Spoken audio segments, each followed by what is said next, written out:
All right, so welcome those who've been able to make it to this evening with us. Thank you for being here. I really appreciate your time. And we are going to pick up from chapter 4. So last week, um, Prakash very wonderfully presented chapter 3 in summary. And now we're going to pick up chapter 4. Chapter 3 was primarily on the topic of karma yoga, and chapter 4 is primarily on the topic of what's called Jnana Yoga. So if you'll see the Sanskrit, it says J and the Nye. So when you see J and Nye, it becomes G and Y phonetically. So GY or Jnana Yoga or transcendental knowledge. So we're kind of a smaller, intimate group. What I wanted to maybe do to start with is just invite persons to share what have been some of your perhaps takeaways from the first three chapters of the Bhagavad Gita. What stuck for you? What inspired you? What was some message that you've been sort of ruminating on or meditating on? So any comments or any thoughts on that?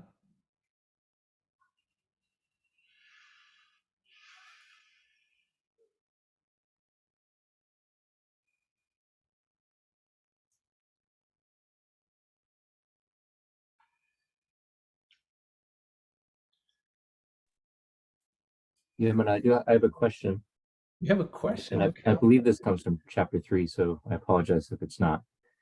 So uh, the difference between my question is, can a material object also be a spiritual object? Can a material object also be a spiritual object? The essence of spiritual something has three facets to it. It has three qualities to it. In Sanskrit, those three qualities are defined as Satchit and Ananda. Eternal, full of knowledge or consciousness, and bliss. So a soul, a particular living entity, a conscious being, certainly has those three qualities. Of course, the supreme, and so the soul is considered spiritual. Now let's take, for example, a laptop. A laptop is not eternal. At some point, it's going to break down, and some of us go through that very agonizing pain of having a laptop dysfunction. And then it's certainly not conscious, although sometimes it seems to have a mind of its own, and it's not inherently blissful. So it doesn't have the features of what a spiritual object or spiritual entity would have. At the same time, if a inanimate material thing is used in service to the Supreme, that inanimate thing can gain spiritual qualities. Prabhupada would give the example of, if you take iron, take an iron rod, it cannot do anything by itself. I mean, it's just matter, but it cannot heat up anything. But if you take that iron rod and place it in fire, that iron rod becomes red hot like fire, and if you would touch that to a piece of paper, for example, it would burn. It acts like fire even though it's not fire. So similarly, when a material object is used in service, such as that laptop, to the Supreme, it can create a spiritualizing effect. It can uplift consciousness, it can impact one on the heart level, at the soul level. So take another example of a building. A building inherently is material. It doesn't have those three qualities of being a spiritual entity. At the same time, if a building is offered in service to the Supreme, you may call it a temple, a church, a synagogue. Naturally, when you enter such a building, there's a vibration that you feel that's a spiritual vibration. So a material thing can act spiritually, but it's not inherently spiritual, if that makes sense. Yes, thank you. Okay. While you have the floor, Daniel, would you like to share something that maybe stuck with you the last 2-3 weeks that you've been part of this group? Sorry to You put you know, on the spot. Oh, that's okay. So I missed last week because we were traveling, but I Yeah, was able to watch the recording. So I do appreciate that. And this is the whole course has made the understanding of my own reading of the Bhagavad Gita much greater than what I would be doing on my own. So thank you for that. fantastic. Thank you for sharing. All right, so what I intended to do for chapter 4 this time is, well, before I do that, here's a connection between chapter 3 and chapter 4. So as Prakash was sharing last week, Arjuna is going through a little bit of a dilemma. He's really struggling to A, understand what Krishna is trying to tell him, and B, how to apply that in his practical life. So he's trying to get all of these concepts clear, and we'll see right at the end of chapter 4 and into chapter 5 again, Arjuna is asking another question that's very similar to the beginning of chapter 3. So late in chapter 3, Arjuna is having this internal struggle where he says, I know I have certain tendencies that even though my value system are not aligned with it, I act outside of my value system. I do things I know I shouldn't do, or I don't do things I know I should do. So in the end of chapter 3, he asks this question, how can I win over this inner enemy, right? And that inner enemy, first of all, he asks, what is that inner enemy and how can I overcome it? So then Krishna identifies that inner enemy for Arjuna, saying that that inner enemy is known as lust or kama or material desire, and that which then degrades to anger and depression and frustration and irritation and all those things. And he says that kama or material desire or lust, it comes from mode of passion, and that's your enemy. In fact, 3 times towards the end of that 3rd chapter, Krishna uses the word enemy. He makes it really strong. And that enemy is the material desire mentality, that a mentality that I must enjoy as opposed to I'm simply a humble servant. So then at the end of chapter 3, Krishna presents this message that when you develop transcendental knowledge that can strengthen your intelligence, your buddhi, your discriminating faculty, then you can steady the mind. Just like a driver of a chariot can steady the chariot by pulling on the reins of the horses.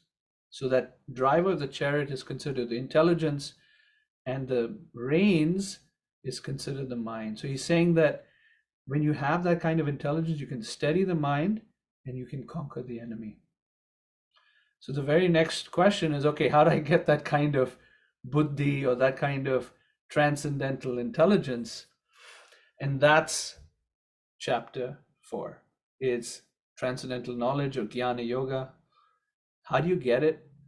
What does it look like?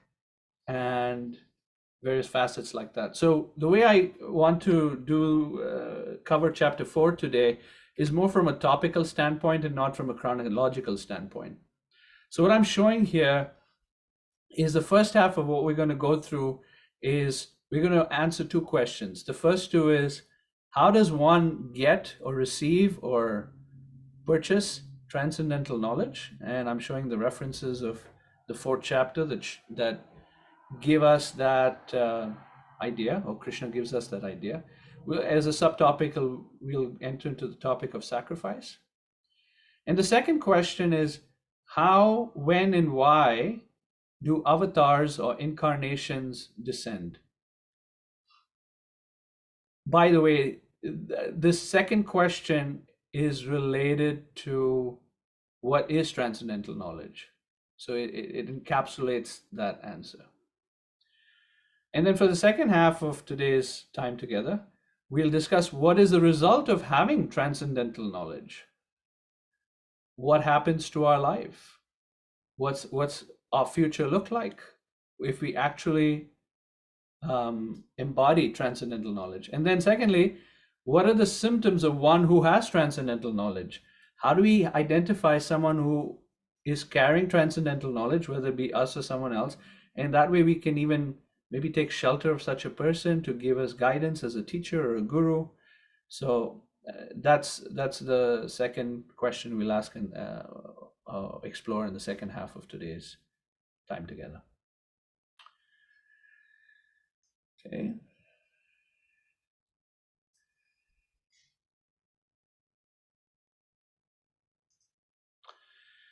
All right. So receiving transcendental knowledge, it's very different than the kind of knowledge we might get in school. This kind of knowledge we get in schools and colleges and other educational institutes, they facilitate the very enemy, they generally facilitate the very enemy that Krishna identified at the end of chapter 3, that enemy being lust or the enjoying propensity. As we see through school, we learn how to get in more and more information, how to make money, how to have a great career, etc. Very rarely, and very small pockets of educational institutes actually teach character development, spiritual knowledge, who you really are. If you remember from chapter 2, it's very important to know who you are before you know what to do. So, our spiritual teacher, Prabhupada, would ask, where are they teaching who you are? So how can they know what to do? So it's very important to understand as a foundation who we are, and that's this transcendental knowledge. And it doesn't come from paying thousands of dollars to schools like Harvard or Stanford, because it's not there necessarily. So what Krishna begins with at the very beginning of the chapter 4 is he explains that I instructed this yoga, this Jnana Yoga, this science of spirituality, to the sun god, Vivaswan. And Vivaswan instructed to Manu, the father of mankind. And Manu, in turn, instructed to his son, Ikshvaku. So on the right here, you see a picture of the disciplic succession, where Krishna is presenting the science to Vivaswan, Vivaswan to Ikshvaku, Ikshvaku to his son Manu. Now this is apparently thousands of years ago, millions of years ago, in fact. So, and Arjuna picks up on this thread, is like, how in the world, Krishna, did you do that? Because you and I are contemporaries. We kind of grew up together as kids. We used to joke around as kids. How is it that you explain this to the sun god? So that question comes a little later. So then Krishna explains that this kind of knowledge happens in parampara, is a Sanskrit term, or disciplic succession. It's handed down from one teacher to a student who becomes a teacher, hands it to a student who becomes a teacher, hands it to a student, and so forth. So on the left side, you see a disciplic succession portrayal.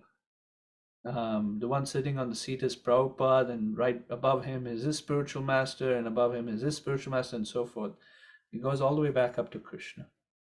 So this idea of receiving a disciplic succession is really important, because what it does is it maintains the integrity of the message. There's a famous phrase that I've heard: my friend and I read the Bible day and night. He reads black and I read white, right? So when we approach any kind of text, but especially spiritual self-discovery texts, if there isn't guidance, then interpretation leads to any number of understandings and conclusions, right? And we see that, and therefore there's so many factions that happen within any spiritual tradition, primarily because there's a break in the disciplic succession. There's a break in a succession of teachers and students. Now, it's not that, we receive knowledge and blindly receive it. Rather, what is needed is we need to verify it ourselves. We receive knowledge from a disciplic succession, and then we use our own intelligence, and we use our own sense perception, our intuition, our experiential learning to then verify the knowledge we might get in disciplic succession. Kind of like learning theory of chemical reactions in chemistry class. We learn when you mix acid and base, you get salt and water, right? So that's theory. Now, we don't really feel convinced about it. That's an interesting theory until you go to the chemistry lab and you mix acid and base. I remember the first time when I saw this as a kid, it was fascinating and joyous to actually see you get water and you get salt. It's awesome. Right? And now you feel totally convinced that acid plus base equals to salt and water. Similarly, with transcendental knowledge, it becomes inherent or realized knowledge when we hear something from a spiritual tradition, from disciplic succession. Then we take it into our lives and try to apply it, and we go, whoa, it's true. This actually makes a lot of sense. And then conviction or faith actually grows from that standpoint. Then Krishna says, the knowledge has actually been lost in due course of time, unfortunately. So it doesn't matter what it is, time has this very strong effect to degrade everything. Our bodies, for one, I know my knees are starting to hurt quite a bit, and my body is starting to age. I don't have hair. I look at my pictures from when I was 5 or 10 years old and go, wow, I had a lot more hair back then. Now it's tough because everything gets destroyed by time. Time is a grinding machine that goes really slow but very fine, and it really, really knows how to destroy everything. However, at the same time, time in itself cannot destroy the knowledge. It may be lost, and so it needs to be resurfaced, and that's what Krishna does. And so it's a timeless wisdom, and Krishna says, I'm going to give this to you again, Arjuna.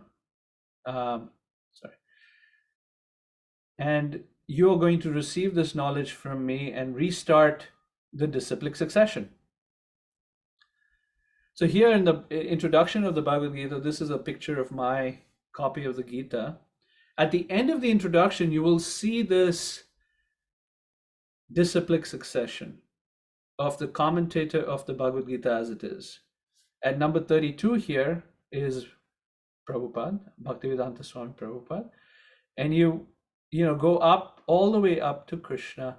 And that's how this knowledge has come through the ages and through the various teachers, all the way to what we may be presenting today. This is based on the second verse of the 4th chapter. Krishna says, Evam parampara praptam, imam rajarshayo vidu. This is how transcendental knowledge is received. It's through parampara. Praptam. Praptam means to receive, and that is received through the disciplic succession. Now, what might be some prerequisites from our side to receive disciplic succession knowledge? That's the very next thing that Krishna tells Arjuna. He says, on the top here, he says, because you're my bhakta and you're my sakha, you can rahasya, you can enter into the mysteries of the greatest kind of the world. I like that word, mystery. The more I've practiced Krishna consciousness, the more I have come to realize that my, the self, who I really am, is a mystery. Who God is a mystery. What this world is all about is such a mystery. I really like that word mystery because it makes so much sense to me.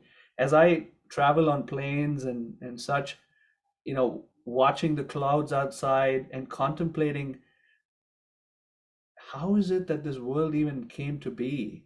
And why was it formed in the way that it's formed? It's such a mystery. Like, why are planets so distant from one another? Why are there so many galaxies?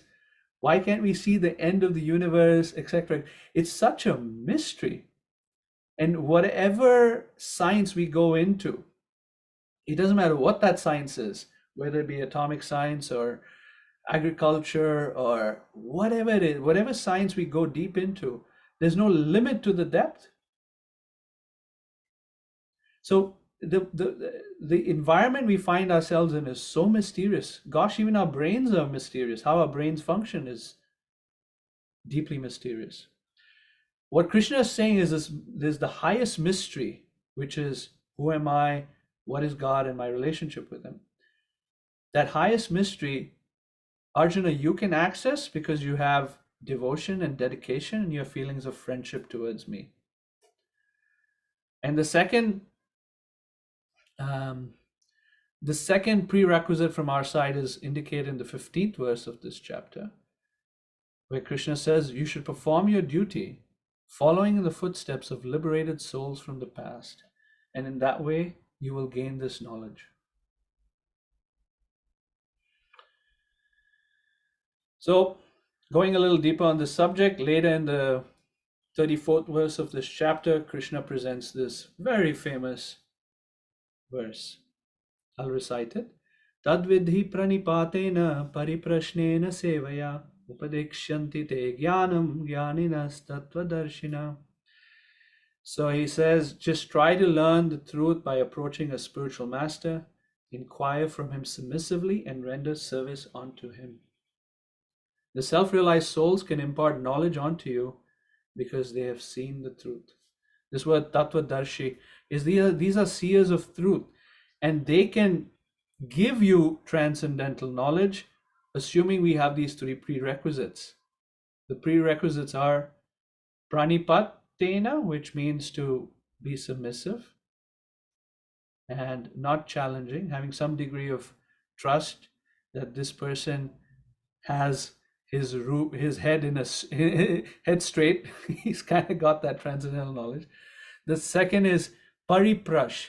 It's a very important word. Prashna means inquire, and pariprashna means to inquire in a holistic way, in a full and a thorough way. So that's the second quality. And the third is sevaya, out of gratitude, out of feelings of indebtedness in the relationship, one engages in service onto this spiritual teacher, spiritual guide. So what one would bring to the table, or what are the prerequisites to be able to receive transcendental knowledge from one who has it, are these three qualities: submissiveness, deep sense of inquiry, thorough inquiry, and a soft heart of gratitude that manifests in loving service onto the teacher. And then by that relationship, as it strengthens to inquiry and service, then transcendental knowledge is infused into the heart of the student. I don't know if some of you may feel like this. Sometimes I do, where my head is in a big mess. It doesn't have any, it doesn't have clarity, and it feels confusing, and life is tough, and so forth. I remember when I was, my early 20s, and I had just returned from a night out to town and just having a wild time, as young people would do. It was late at night or early in the morning, however you see it. It was like 1:30, 2 a.m. or something. And I was thinking to myself that even though I'm enjoying life like many people would be envious of, in my heart, I was feeling this vacancy, this gap, this hole, or a burning sense of fire of desire. I could feel it. It was so like vibrant for me. I could feel I have this fire inside, and I don't know how to satisfy it. That fire of kama or material desire. And at that point, I thought at 2 a.m. in the morning, I need a guru. It was and the very next day, I wrote to someone that I had a lot of respect for, and I said, "Can you please be my spiritual master?" This need for a spiritual master, when we have a hole in our heart and we recognize it, is a very common experience. We see this in the great text of the Bhagavatam as well, there's a sage that wrote actually this Bhagavad Gita. His name is Vyasadeva. That sage who wrote the Bhagavad Gita, he was, even after writing the entire Mahabharata and Gita, he was feeling this sense of incompleteness within his heart. Something's missing. And so Narada, a famous spiritual master, appeared before him, and they had an awesome conversation about why he was feeling that way and how he can grow further in his life. So this principle of accepting a spiritual master is absolutely necessary to grow in spiritual life. It cannot happen just by the independent study of books, because spiritual subject matters are more caught than they are taught. In other words, God consciousness is infused by osmosis more than it is by theoretically understanding the concept. Something that's also important as one approaches a spiritual guide is that Prabhupada comments in the purport of this verse, blind following and absurd inquiries are both condemned. One's intelligence should be fully turned on, the light should be fully on, asking the right questions, and if something doesn't appeal to our hearts, then keep asking the questions. Outside of the scope of today's discussion is what are the qualities of a guru? What are the qualities of a spiritual guide or a teacher that we can certainly address if someone wants to talk about that during the question and answer session. But that's not something that Krishna goes very deeply into at this point. So one of the lessons here is that even Arjuna is inquiring from Krishna, and spirituality is not blind faith. So Arjuna asks the question, hey, you gave this knowledge to the sun god, and how did that happen? Krishna says, many births, both you and I have gone through. Arjuna says, yes, you said that, but I can't remember them. And Krishna says, I can. Arjuna asks, how? And so now we enter into the next section. How, when, and why do the avatars or the incarnations of Krishna appear? In the introduction, there's a nice quote here. Lord Krishna descends specifically to re-establish the real purpose of life when man forgets that purpose.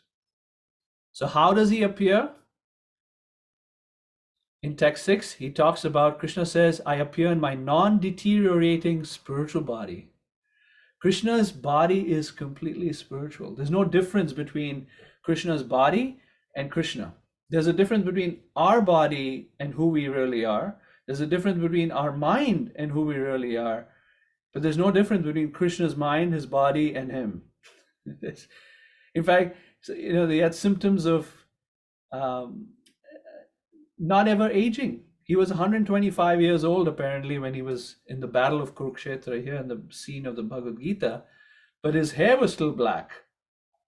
In fact, he was still sweet 16. He looked like he was still sweet 16 when he was actually 125 years old.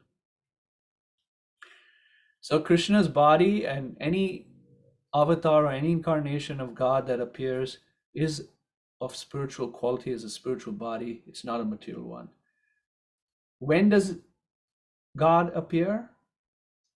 So in text 7, he says, when there's a decline in religious practice or spiritual practice and a predominant rise of irreligion, that's when I appear. Yada yada hi dharmasya. Famous verses in the Bhagavad Gita. One example, besides Krishna, of course, is Buddha. In the Bhagavatam, is discussed that Lord Buddha is an incarnation of Krishna, and he appeared also right at the time when religious practice had declined, where they were misapplying or misusing the Vedas for ulterior motives. Why does Krishna appear? He says three things. to deliver the pious, to annihilate the miscreants, as well as to re-establish the principles of religion, to help those who have affection for him, to check those who are causing a lot of trouble. And the third is to re-establish what dharma really is. What's the true need of the soul and how to facilitate that. So that's principles of religion. So this just covered text 6 through 8 of chapter 4. I want to point out a couple of paragraphs from the purport of these texts. Very important. It speaks to the universality of the Gita. Prabhupada writes, "It is not a fact that the Lord appears only on Indian soil. He can manifest himself anywhere and everywhere, and whenever he decides to appear. In each and every incarnation, he speaks as much about religion as can be understood by the particular people under their particular circumstances, but the mission is the same, to lead people to God consciousness in obedience to the principal religion. Sometimes he descends personally, sometimes he sends his bona fide representative in the form of his son or servant or himself in some disguised form."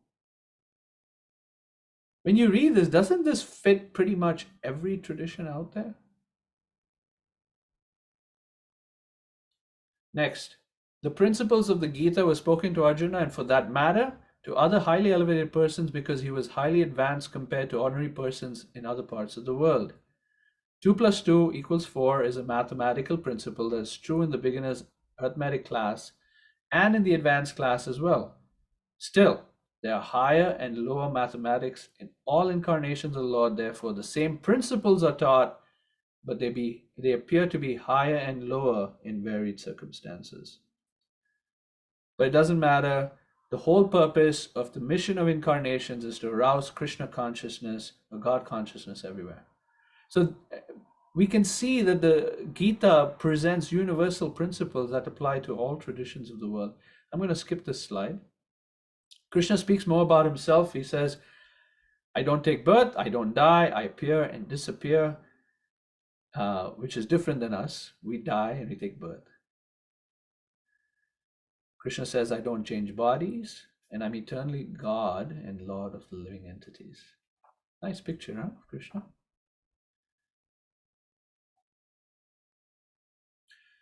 Here are some more features of God's transcendental nature that he presents in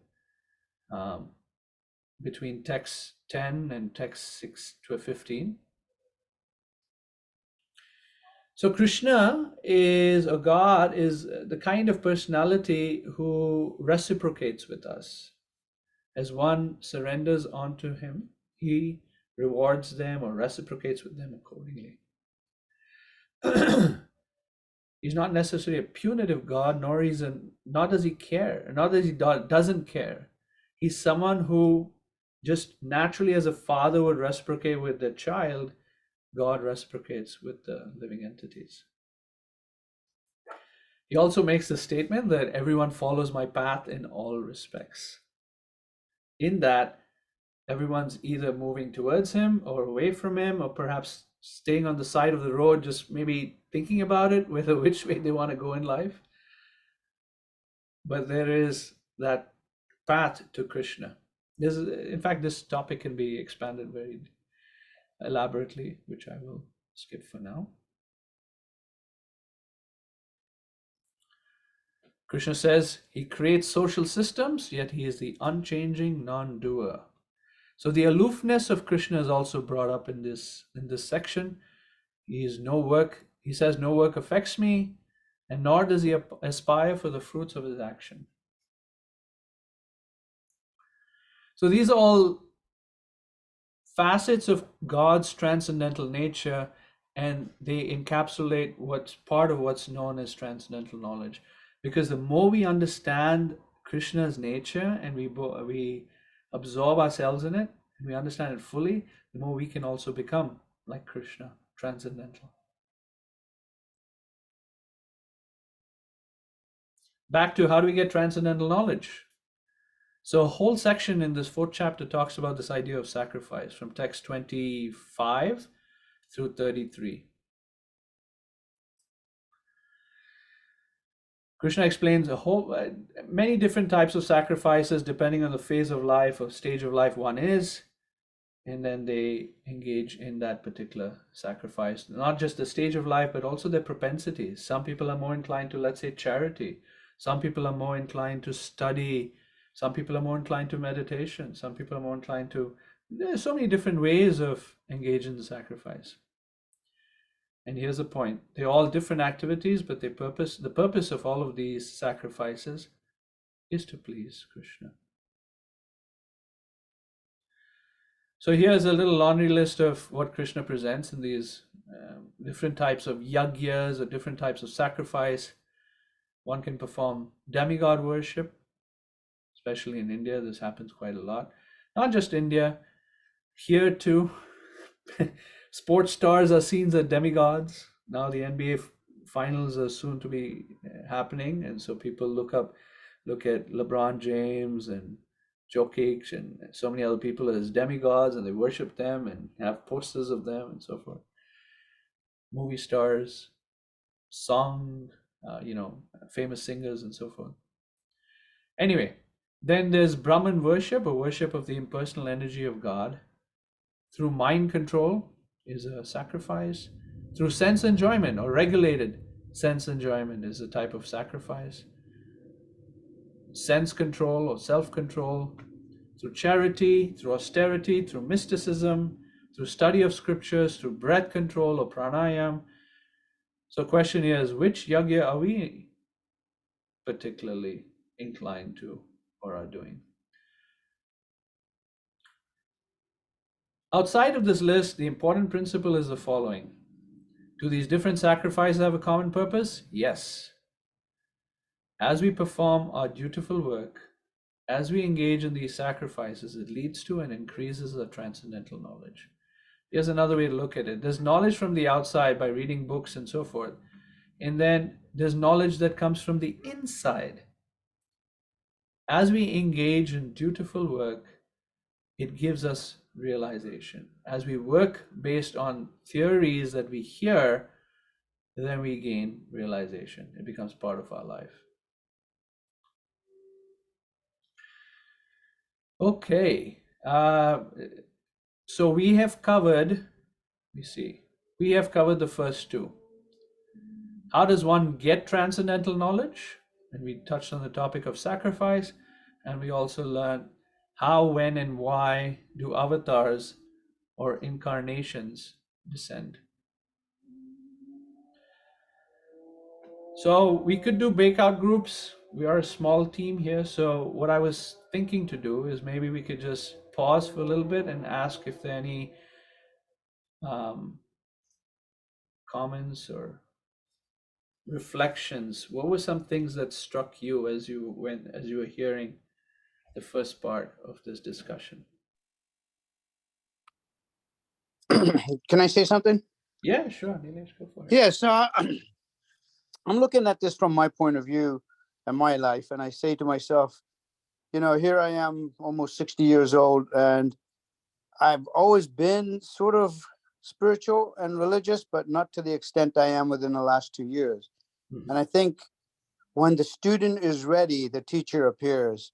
And this is what I think you're trying to teach today, is that when you are ready to hear what the bigger message in life is and how you want to actually learn something that's more deeper than the materialistic life, you have to be first ready, because the knowledge has always been around, no matter how long we've been living. That's my opinion. Well said. Yeah. When we're ready, the teacher is sent to us. Absolutely. Mm-hmm. Because there's a transcendental, beyond our perception,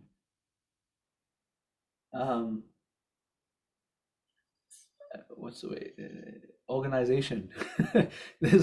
We can't see it. There's workings and laws that we don't see so well, but that's absolutely right. When the inner self is wanting to reach reality and asking that question, what's beyond all of this veneer of material existence?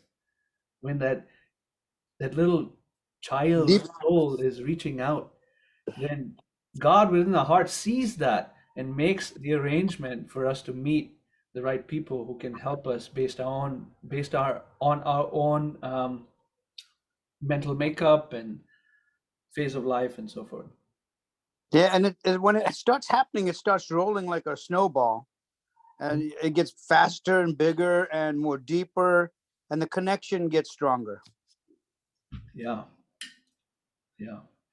And something else to sort of just piggyback on that, Neelesh, something else to also that I have experienced in my journey is that it starts off like fireworks and then it goes through peaks and valleys. there's always Yeah. there's always the ups and downs even within spiritual life. Mm, Yeah. thank you for sharing. Other comments, other thoughts, reflections, or something that stuck for you?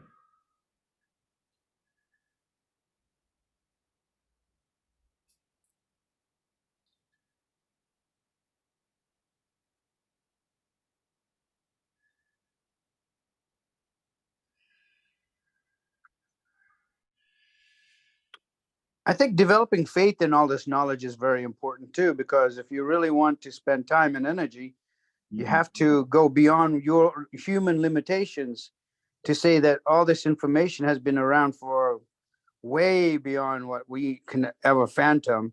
And it's working knowledge as opposed to what we're so used to seeing scientifically, where we have to feel it or have it right in front of us. And having that faith that this is the way it's supposed to be, and this is the knowledge that will give me bliss or forever happiness, is a hard thing to jump to, cross that bridge, you know?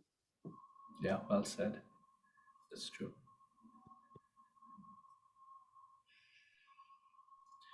All great things take a little bit of faith beyond the normal kind of faith. Yeah. Okay, any other thoughts?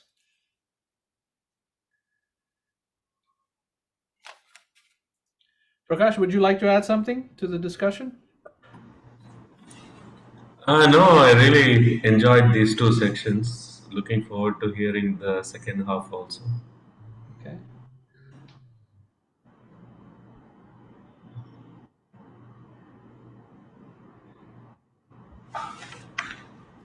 Okay, so if there are no other comments or questions, I will move forward.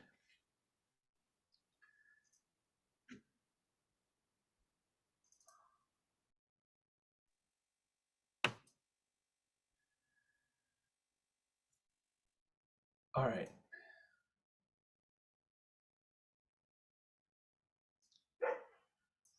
All right, so again, we've talked about the first two questions on top. We're going to do the second half, what is the result of transcendental knowledge? And then what are the symptoms of one with transcendental knowledge? So before we discuss what is the result of transcendental knowledge, I'm sorry, actually, we're going to first talk about what are the symptoms of one with transcendental knowledge, and then we'll talk about the result.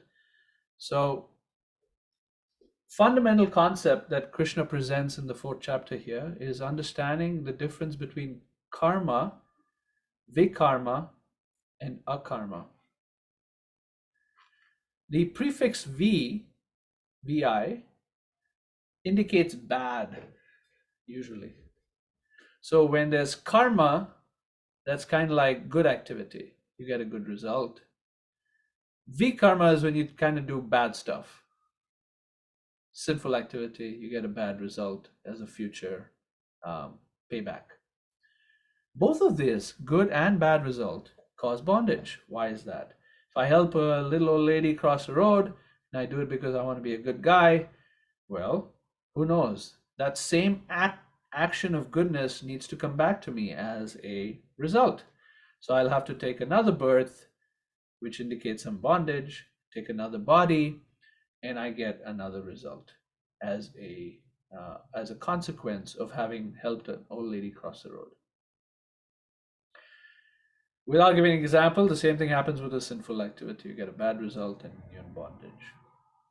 So Krishna says there's karma, vikarma, and akarma. And he says in karma, where there's action, but there's zero bondage. You're not getting anything added to your account. No credit and no debit. It seems like you want some credit sometimes, but akarma is zero credit. Literally, you don't take any credit for yourself. And it's simply you're acting as an instrument of the Supreme, just as a soldier would act as a instrument of the government in a war, and therefore doesn't, the soldier doesn't get good result or a bad result. He's simply acting as an instrument, as an agent.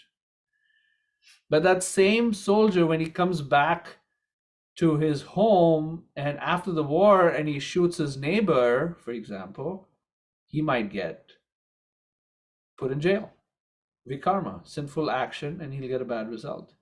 But that same soldier, if he would have killed hundreds of people at war, he doesn't get any reaction for it. Right? So similarly, when one is working on behalf of Krishna, like Arjuna is going to be fighting for Krishna in the battlefield, but if he's in that consciousness, I'm doing it for God, it's akarma. There's no result, and that's freedom.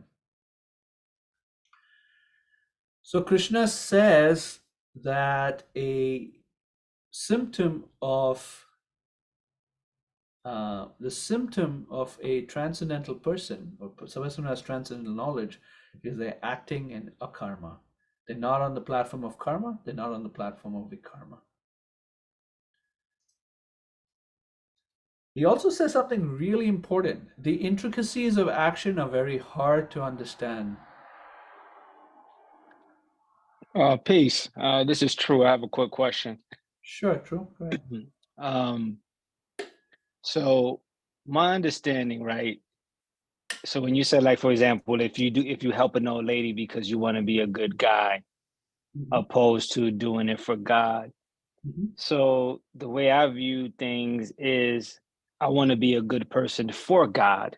So because that's the way God wants me to be, or that's how we're supposed to be, for lack of a better word.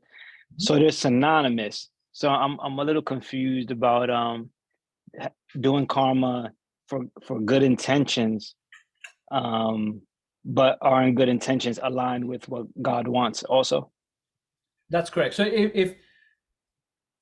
if the intention is aligned with what God wants, whether it's to be a good guy or not, like Arjuna is not going to be a good guy right now. He's going to be shooting a whole bunch of people with his arrows.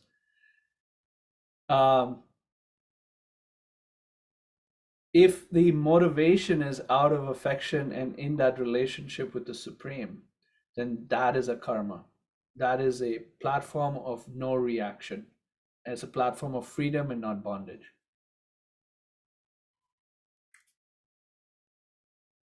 So if our internal compass, our moral compass, is headed towards that question, that answer of who am I doing this for, or why am I doing this, and it's for the Supreme, it's for my relationship with the Supreme, then one is golden.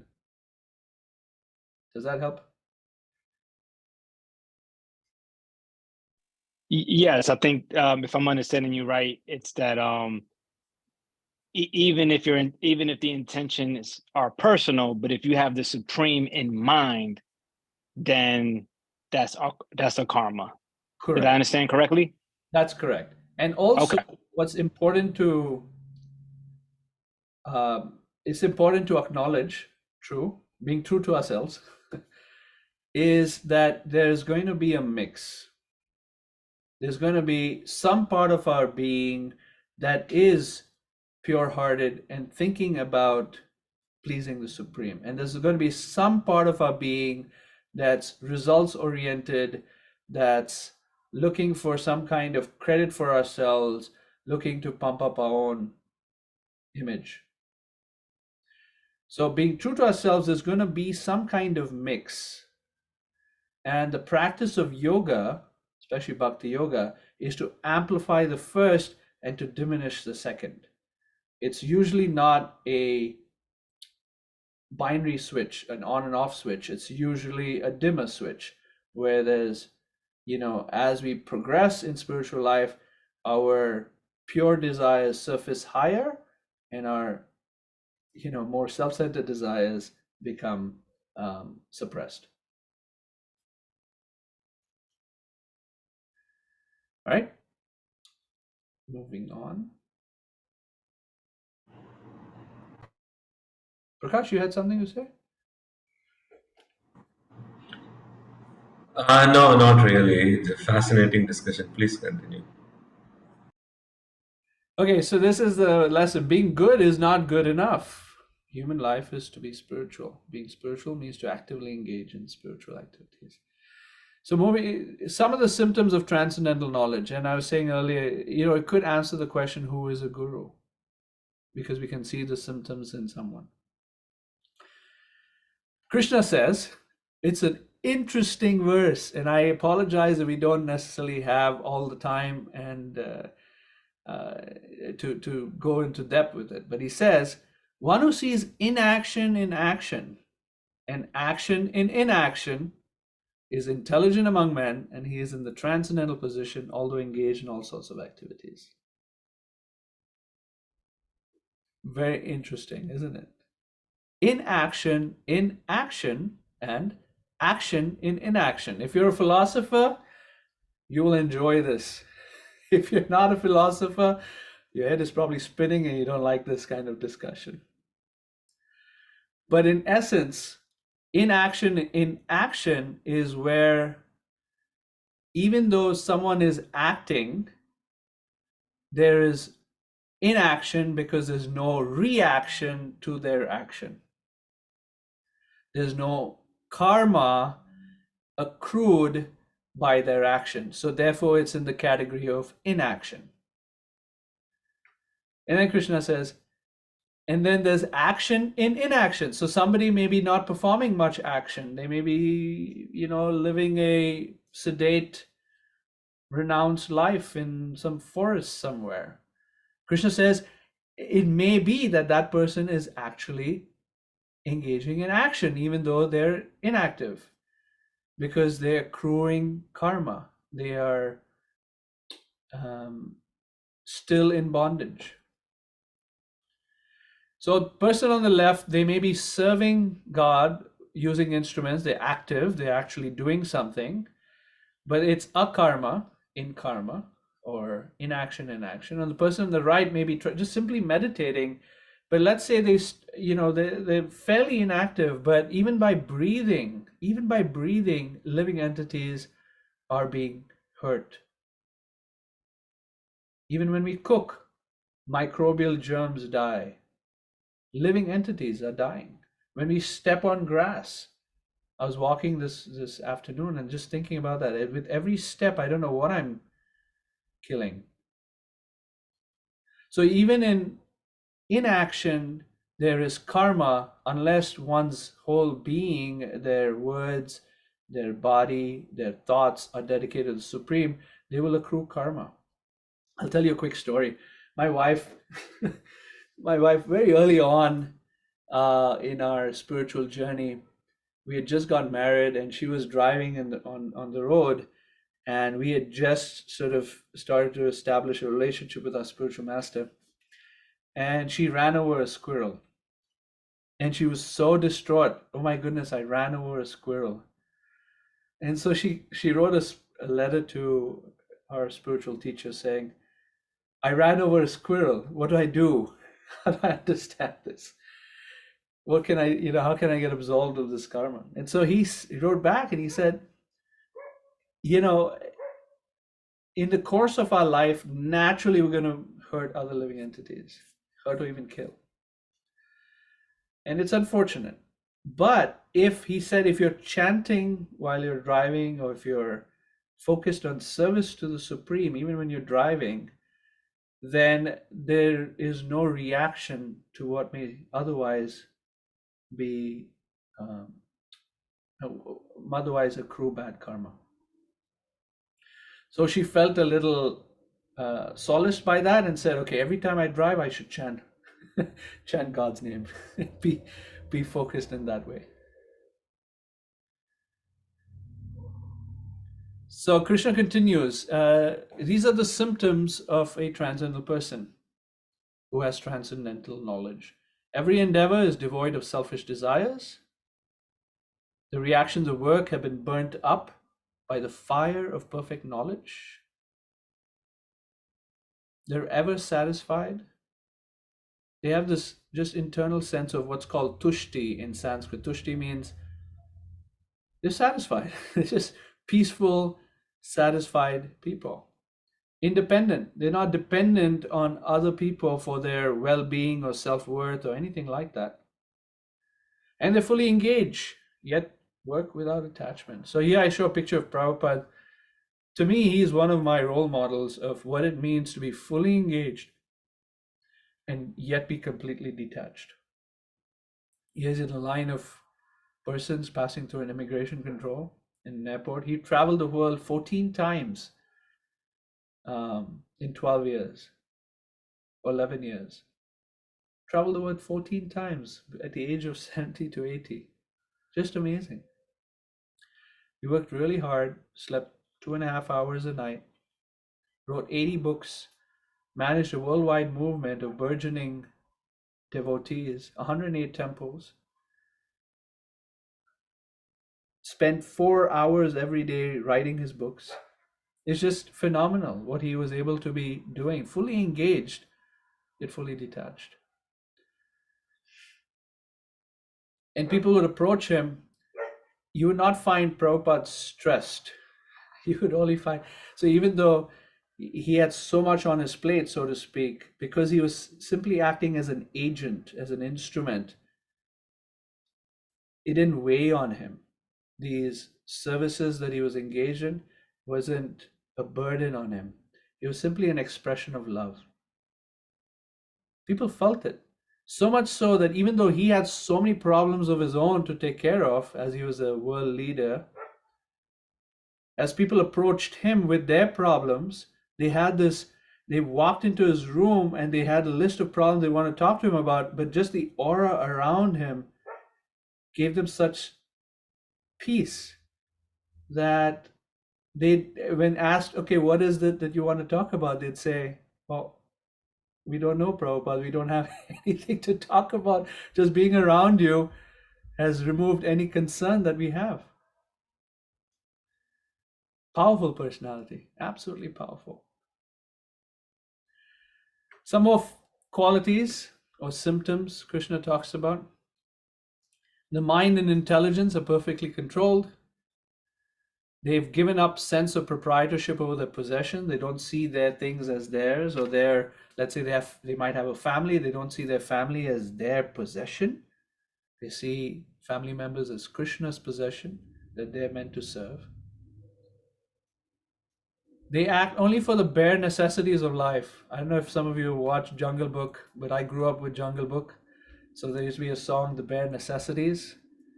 And Baloo the bear would tell Mowgli, what is it? Give up your worry and your strife. Simply enjoy the bare necessities of life. A person of transcendental knowledge is satisfied with gain of its own accord. They're free from duality and envy and jealousy. And they're steady in success and in failure. When you say free from duality, what do you mean by that? Great question. So duality in Sanskrit means dvanda, and the world that we live in, the Chinese have a symbol for it, right? The yin and yang. For everything, there's opposites. There's friend, there's enemy. There's happiness, there's distress. There's heat, there's cold. There's honor, there's dishonor. There's pain, there's pleasure, etc., etc., etc. These are known as dualities. And a person in transcendental knowledge, they don't identify with this material world. They identify with the kaivalya, or the spiritual world that's of oneness, is different than this material world of duality. The spiritual world of oneness, there isn't necessarily identification with pain and therefore I am suffering, and pleasure and therefore I'm happy. It's not like that. Rather, in the spiritual consciousness, one is simply a servant in situation A, they move to situation B, and they're simply a servant. Situation C, they're simply a servant, whether it's pain, pleasure, heat, cold, whatever. And they're so free from duality and the effects of duality.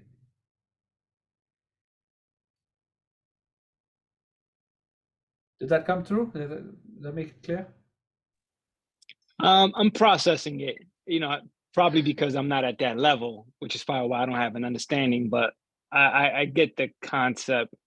I'm just striving to see how someone can be like that. So I mean, the one thing, you know how when we hear something, the first thing we do is reference it with something that we know. So one thing that I'm familiar with is the Stoic philosophy, Epictetus, Seneca. I don't know if you're familiar with these names, but they speak on something very similar about being stoic, which is not that you're numb, but you just things are the way they are, and you deal with them. So if you're in pain, you don't focus too much on the pain. This is just the moment. So that's how I'm internalizing it, but I'm just processing it. Thank you for answering. Good. Yeah, no, that's a good point. I just thought of some other way of thinking about this. Free from duality is where my sense of well-being is not dependent on an external circumstance. I'm not dependent on the weather being good for me being happy. I'm happy just internally because I'm constantly with Krishna, I'm constantly with God.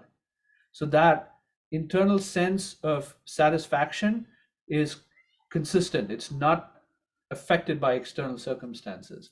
And that's what free from duality means. Got it. Thanks. Okay, so the last section is, what are the results of transcendental knowledge?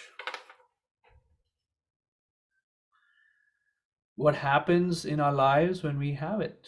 So this is, by the way, for those of you who are Bhagavad Gita buffs on the call here, Janma Karma Chame Divyam verse, text 9. It is the most quoted verse by Srila Prabhupada in all of his books and lectures and so forth. So it's a very important verse in the 4th chapter, where it is said, if one understands the activities and the birth and other features of Krishna's appearance in this world, and know that they're uncommon and transcendental, then they, upon leaving this body, take his birth. They don't take his birth again in the material world, but attain Krishna's abode, or the spiritual realm. That's one feature of understanding transcendental knowledge. The second one is one wins over the enemy, lust. If you remember the 3rd chapter, end of the 3rd chapter, Arjuna was saying, why is it that I can't align with my value system? Why is it that I act outside of my value system? Krishna says, it's because of material desire, it's lust, which causes fear and then ultimately anger. So here in text 10, Krishna says, one becomes free from lust, fear, and anger if we truly understand and get and internalize transcendental knowledge. So that's the verse. Vita Raghavaya Krodha. Vita means being free from attachment, fear, and anger.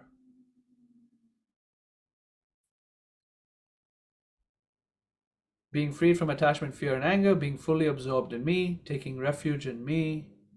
Many, many persons in the past became purified. Their hearts became clean by knowledge of me. This is the result of transcendental knowledge. We become free of these things. I think it's really nice. Thus, they all attained transcendental love for me. This is the other result, is one attains love for Krishna, one for love for God. So this on the left is fear, on the right is anger. Both of these subside, and what becomes more important is our relationship with Krishna.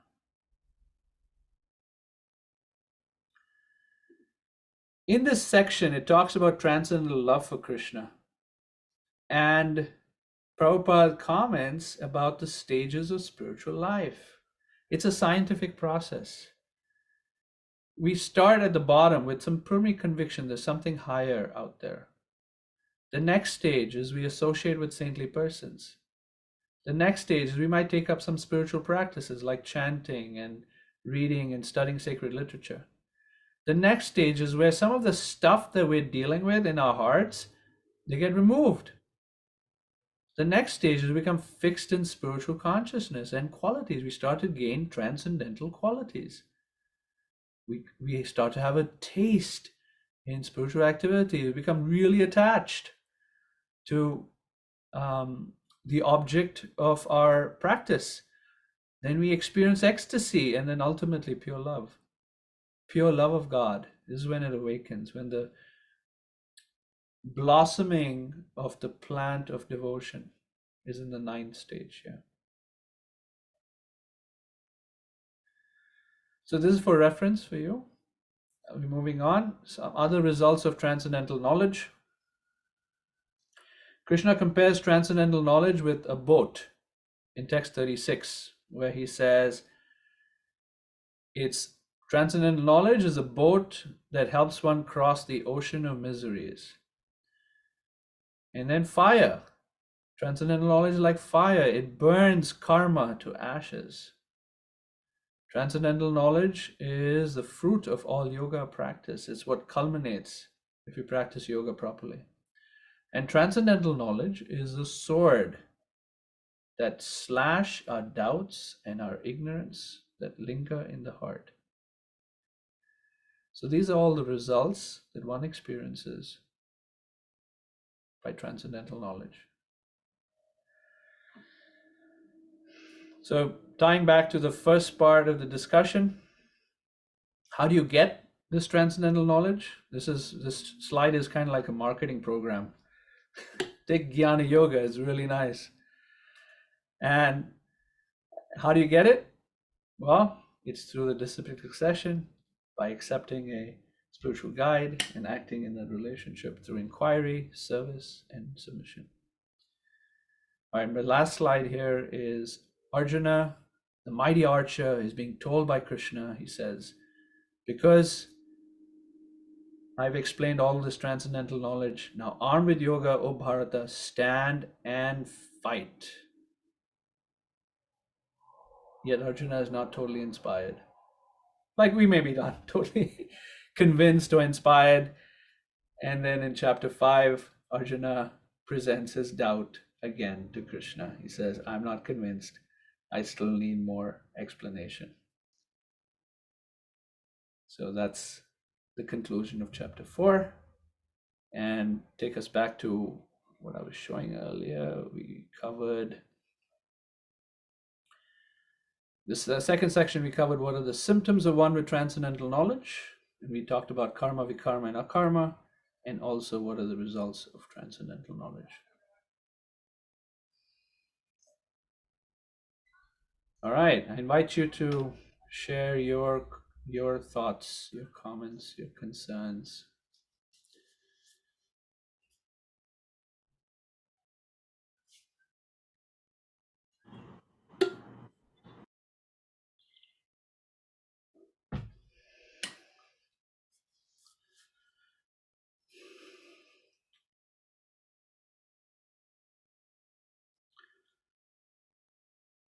I can be silent for a long time.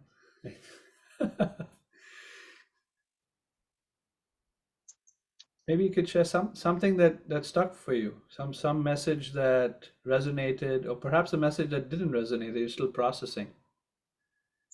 So Yamara, just I was thinking of it's a free from fear, attachment, anger. In that aspect, of free from fear. So could you please unpack further? Actually, what is that fear mean to us here? Yeah, it's just fear of death or something, or maybe can give more. So, fearlessness or abhayam in the Sanskrit term is even spiritualists experience fear, and the very advanced spiritualists also experience fear, but their kind of fear is different. The fear that is talked about here is fear that arises from material attachment. It's the kind of fear that grips us with anxiety. Terror. The kind of fear that a highly advanced spiritual person experiences is fear of their own weaknesses and fear of not being connected to God. So it impels them to further their striving in their practices. It's a healthy kind of fear. The fear that one is freed from here in the chapter 4 that Krishna speaks about is he talks about it as based on raga, based on material attachment. We have material attachment, and then it's the sense that I might lose something. If I lose it, either a relationship or a possession, that fear of loss of something is a material fear that one becomes free of. You probably have some reflections or thoughts on the same question you asked me, Ram. Yeah, I was just thinking. So it's kind of it's a prerequisite before kind of a duality, free from like a truth question, like what does that means? Well, how it going to look like a no duality, like so that is it kind of a pre-stage before reaching the duality? I think they all go together. Okay. And each person is different. What I mean by that is qualities of a spiritualist are many, right? There's many lists. There's, in this case, I gave maybe like 15 qualities. In some other texts, 26 qualities and so forth. Because we're on a journey and we're individuals and we have all kinds of different attachments that we're trying to grow from, the qualities that manifest for any one of us as we grow in spiritual life will vary. For example, as just when I may first start, and I may just inherently be really a tolerant person, easily forgiving, etc., but I really struggle with respect. And I can give others respect, and I struggle with humility, but I'm very easily forgive. I'm very tolerant, right? And so, and there's some who may be starting their spiritual lives with the care of the world. They care very little about the world. They're fearless people. There's some people that wear jackets that have no fear written on it, right? And they just literally they climb Mount Everest. They have no fear. Yeah. So how we grow is varied and individual, and what qualities start to pop up first, like being free from duality or being fearless, is dependent on our journey.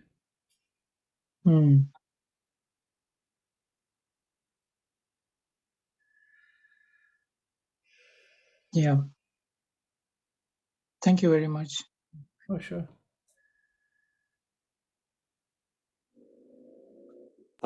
I have a question. Like we talked about karma, vikarma, and akarma. So that's like our karma, vikarma, or akarma. But in like real world, everyone's action, like the people around us, like it impacts us. Now, like how like what's we should do about others, like vikarma or karma that like have impact on our life. So there's something called collective karma, and perhaps you're indicating something like that. For example, let's just take an example of the slaughterhouse industry. The slaughterhouse industry is something that impacts all of us. It's happening at a wild scale, large scale. So many animals are being killed on a daily basis. Millions of animals are being killed on a daily basis. Somebody's got to incur the karma of that, right? So, and that's a lot of vikarma going on. Naturally, as a result of that, I mean, without even looking at the higher laws, universal laws of karma, we're seeing a very direct cause and effect happen. For example, with the ozone layer becoming thinner or even having holes in some places because of all the methane gases being released by these slaughterhouses. And therefore, we are being impacted, each one of us are being impacted by unfiltered rays of the sun passing through a very thin ozone layer.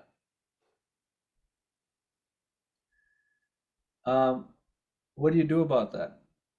That's your question, right? Yeah, like in reality, like good people suffer most and bad people enjoy like whatever money, luxury, right? Like capitalist and all that. So Well, I don't know that I would agree with that statement, mhm. that good people suffer the most and bad people enjoy the most. We may see a certain slice of time, and I have a whole presentation on this idea of karma that maybe at some point we can talk about in detail. But we may only see a slice of time.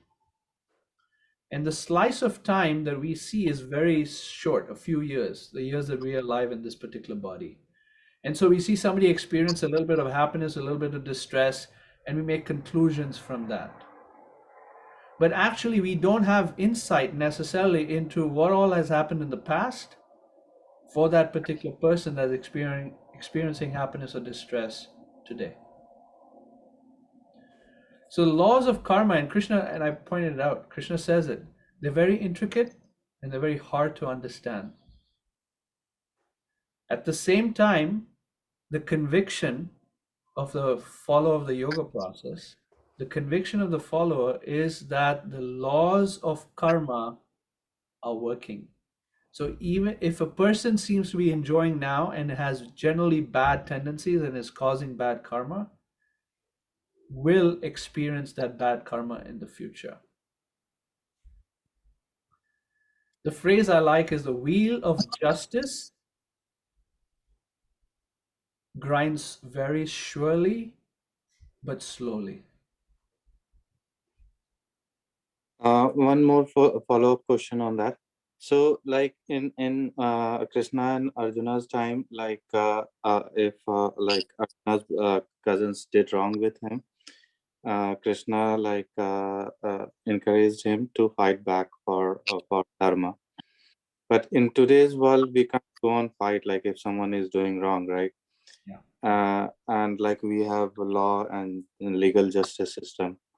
So like what we can do as an individual, like we can just like observe it and ignore it, or The best thing that we can do so there's different things we can do at different stages of consciousness. The highest stage of consciousness, with spiritual consciousness, the best thing we can do is perfect our lives and help to educate others to perfect their lives. So even the governments know this. The best way to help with epidemics and issues, social issues and so forth, is through education.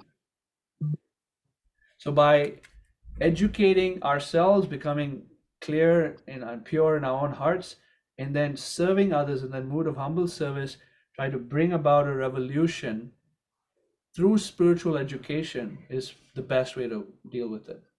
So that people's approach their lives in different ways. The second is we can be a social activist, no problem. We can take up social activism and try to set right the wrongs of this world. So it's very difficult to do, but we can certainly do that as well. So there's several actions one can take, and so even prayer, offering well wishes for the world or the specific area that we're concerned about, community or whatever, offering well-wishing and prayers can be very effective.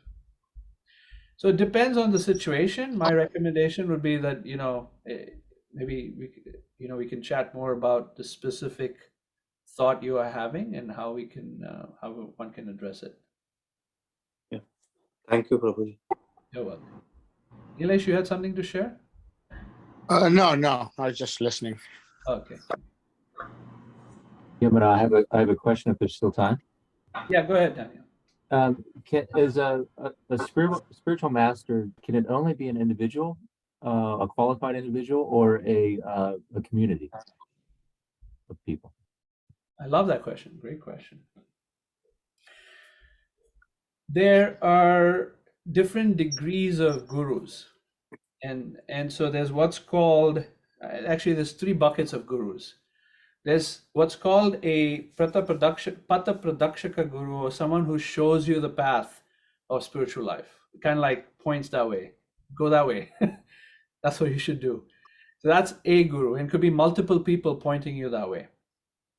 The second kind of guru, and the most important kind of guru, is known as the instructing spiritual master, the Shiksha guru. That guru gives one transcendental knowledge, both broad stroke transcendental knowledge, like we sort of broad stroke chapter 4, but also personalized instructions and personalized service for ourselves. Like, how do I apply this in my particular situation? I'm married, I have kids, I have a job, etc. How do I apply this principle of spirituality in my situation? Getting those personalized instruction comes from a Shiksha guru or instructing spiritual master. Then the third kind of guru is one who gives diksha or initiation, a formal ritual where one knows that this person, I have trust and faith that this person is representing Krishna. They exhibit all of the qualities of a highly evolved soul, and I want to take shelter of them. And we make vows in front of many people and fire and so forth to chant a certain number of names of God and follow certain regulated principles, etc. That's known as a Diksha Guru or initiating spiritual master.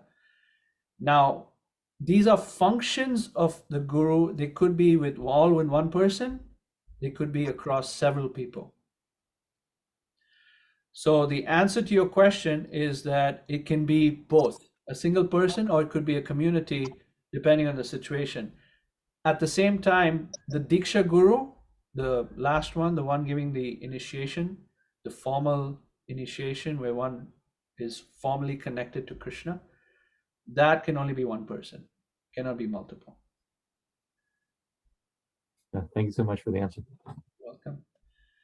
All right, so we're at 9:35, right above time. Anyone have a final thought or comment before we close here? Thank you very much. Now, one thing I wanted to share earlier, but I didn't want to disrupt the flow of your presentation, is on the question that Daniel asked about, it has always struck me how goodness is not good enough. And finally, after many times of reading the Bhagavad Gita, the way I have processed it is this journey we go through reading the Bhagavad Gita and spiritual life itself. I have processed it as going from a I-centric model where it is me and mine, my friends, my family, my possessions, to a you-centric model. And I got this a little bit earlier on also, but what I did not get is the you-centric model can be misunderstood or misrealized because we might just be putting the larger I, either family or society, as you in the center, whereas a real you-centric model puts God in the center. So that is why goodness is not good enough. Maybe that doesn't make sense to everyone. That's how I process it anyway. Yeah. like it. Makes sense to me. All right, we're at 9:35. I think we will bring it to an end here. Thank you all for joining. Really appreciate your participating this week. I personally will not be there next week. Prakash, I'll be at Memorial Day weekend at Gita Nagri. I will be there. We'll go through fifth chapter, which is on the topic of peace. And the 29th verse of the fifth chapter, the last verse, is a peace formula, how to be peaceful in life. It'll be 5:30 my time because I'll be briefly in India for a day or two, but I'll be there, and I hope all of you are too. All right. Take care, everyone. Nice to see you. Thank you. Prakash, can you stay for a minute? Yes, sir. Okay, thank you.